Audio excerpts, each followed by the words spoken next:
All right, today I want to show you how to solve a variety of multi-digit equations, whether it be addition or subtraction. I want to show you different methods that you can go about solving these equations. All right, so let's say we have 232 plus 128.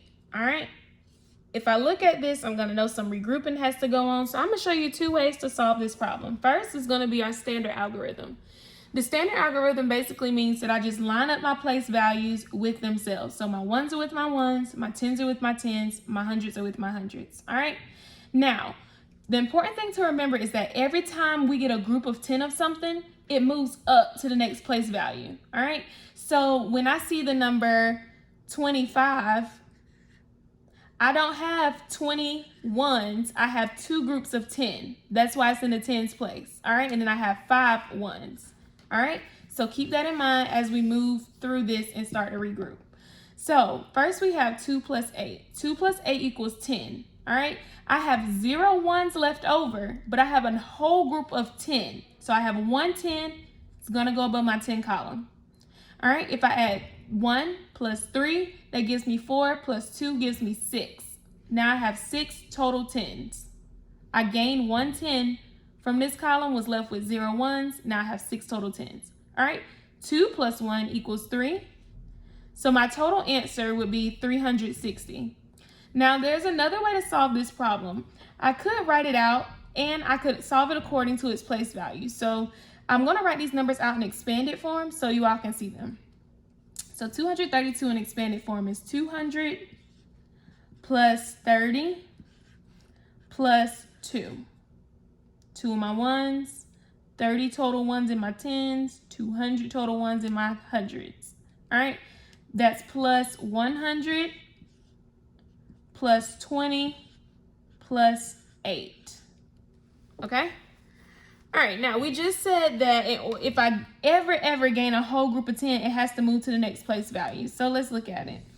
I have 10 total ones plus 50 from my tens column plus 300. Now I'm not going to write this number 350 10. That's not how we write numbers. We're going to have to move this 10 over to the tens column. All right, so we end up with the number 300 plus 50 plus 10 is going to give us plus 60. And then we get the same answer, 360. All right, and that's adding using those different place values. All right, next I want to show you subtraction. So if I have the number 232 minus 128, I'm going to have to do some regrouping. If I go in my pantry and I want 8 cookies and I only have 2, I'm going to have to go next door and borrow some. All right, so I can't take 8 away from 2, therefore I need to make this 2 bigger. I'm going to take 10 away from here, which leaves me with 2 10s. And it leaves me with 10 plus 2 over here. I already had 2, I'm adding 10 more. So 12 minus 8 gives me a 4. All right, now my 2 minus my 2, I'm left with nothing. And then I can take away 1 from 2, which gives me the 1. All right. So then we have 232 minus 128 equals 104. All right.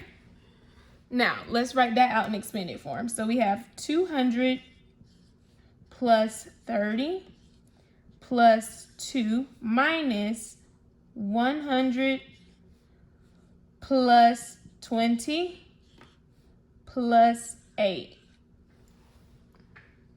All right. Now remember, I need this number to get bigger because I can't take 8 away from 2. So I'm going to borrow an entire 10. This becomes 20. I'm going to move that other 10 over here.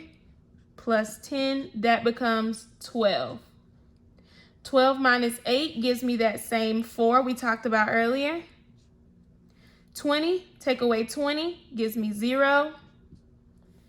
200 minus 100 gives me that same 100 we got earlier. My answer is still 104.